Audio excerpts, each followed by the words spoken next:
Israeli army shoot handcuffed and blindfolded teen. Israel demolish homes of alleged Palestinian shooter. Israeli PM to name Golan settlement after Trump. Explosion kills 11 civilians in Syria's Idlib. Egyptian summit calls for end to violence in Libya. Lebanon will not give up inch of land, Defense Minister. Houthi rebels register gains in southern Yemen, source.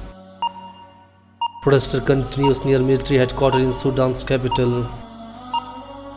Sudan opposition rejects deadline for handover of power.